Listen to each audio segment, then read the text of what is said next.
Hello and welcome to the Nurse Station. I'm Maria Mobley, and currently we are in this mini series where I post a question, you pause the video and break it down, and then I show you how I break it down.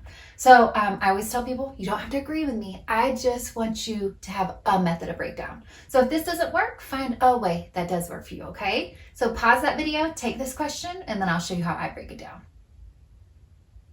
All right. I treat this question, this style of question, the same way I treat who do you see first, what is priority to act upon, okay? It's all kind of in that same realm. And we know it's a priority question, meaning there's potentially all four right answers, and we got to pick the answer that's most concerning, right? The highest priority according to Maslow's. So the nurse is caring for a client diagnosed with diabetes mellitus. Upon assessment, which data is priority to report to the healthcare provider? And do know these keywords on the NCLEX will be bolded. Like it's like, hey, look at me. All answers could be right, but you got to get to the best answer, all right? So I just posted a question a couple days ago. Who do you see first? I treat these two styles the exact same way, all right? So I want you to think if there is a diagnosis, again, in the perfect world, this is the NCLEX perfect world, we have a diagnosis, we're treating them according to their diagnosis. So I want you to go to unexpected signs and symptoms over expected, okay?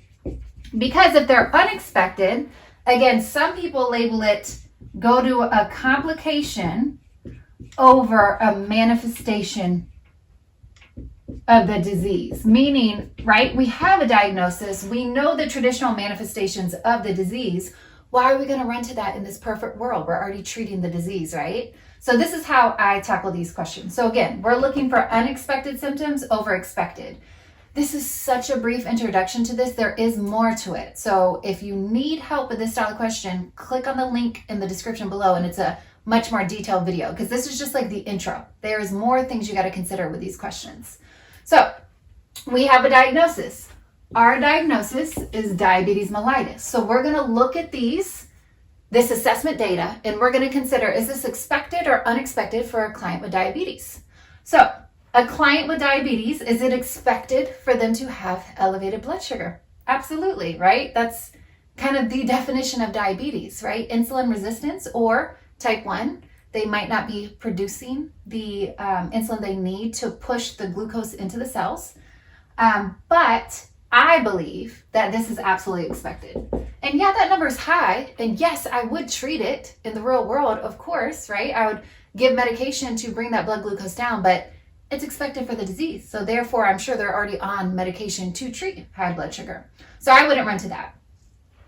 New ulceration to the right lower extremity. Now I am going to say this. Can skin conditions or ulcerations or skin breakdown occur with diabetes? Think about it.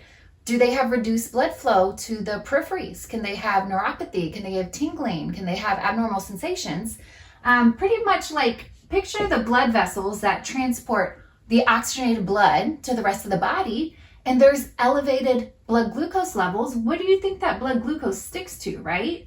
It can stick to the lumen of the blood vessels, so potentially reducing the oxygenated blood flow. So I think absolutely that diabetic patients can get skin disorders. They can be at higher risk for trauma if they don't feel when they, for instance, bump their toe. However, if you said this is new and labeled it unexpected, I'm here with you on that. I hear you. I would have labeled it expected, but I can say anything that's new, we should be looking into for the patient. So I'm going to label it unexpected just so you see how I continue to break this down. Complaints of a severe headache ranked on a pain scale of 9 out of 0 to 10. Do I think all my diabetic patients have severe headaches? No, I don't think that's expected. I start thinking like headache, I'm thinking hypoglycemia maybe. So I'm going to label it unexpected because when I care for diabetic patients, I don't expect to see them all have severe headaches. So I labeled it unexpected. Serum creatinine level of 1.9. And the NextGen NCLEX gives you your normal parameters. Isn't that awesome? Before the NextGen NCLEX, our students had to memorize all the labs. Like we would always do like memorization tests on those labs. So it gives you your parameters. You have it right here. So you can see that's elevated. Is it normal for kidney function in diabetic clients to be elevated? I don't think so. That's not normal. So I would label it unexpected. So we have potentially 3 unexpected symptoms. Again, if you labeled this expected, I hear you. I agree with you on that, but a lot of people would say new. We still need to look into it, and I hear you on that too. I'm just giving you a method of breaking down. So get rid of your expected symptoms. Now I have 3 unexpected, and you have to label them according to Maslow's. So according to Maslow's, what is the most concerning? New ulceration, I would label this skin. Complaints of a severe headache, and this would be labeled right now skin. They actually have a skin problem right now. Complaints of headache, I would label this right now pain. Some of y'all are concerned about, right, headache. You do think hypoglycemia, which is fine. That's critical thinking. I want you to be thinking those things, but you can't prove it. So you either can treat the pain right now, or you're more concerned about, according to Maslow's, risk of low blood sugar, for instance, or headache could be a potential sign of hyperglycemia, but something going on with their blood sugar, but you can't prove it. So risk of low blood sugar. Serum creatinine of 1.9. When the kidney function is elevated, is there reduced perfusion to the kidneys, right? And that's a concern, and that's also a complication of diabetes. So I would label this risk of circulation, all right? And now I'm looking at my topics. If I can do, and I'm going to let you know, it's a risk of circulation, meaning we can't absolutely prove that the circulatory is compromised right now, but it is a right now, something's going on with their kidneys. So you can label it risk of circulation, right now kidney, whatever you want to label it. But in terms of acuity, how long would it take for a patient to die from an ulceration? They don't die necessarily from the ulceration. They die when it turns potentially septic, right? And that's no longer a skin problem. That's a circulatory problem. So in terms of this one versus this one, I would eliminate. In terms of right now pain versus right now kidney, I would eliminate. In terms of risk of blood sugar versus, hey, we do know we have a kidney problem and we have to see what's going on with our kidneys, I would pick this one, highest according to Maslow's. So that's how I break down that question.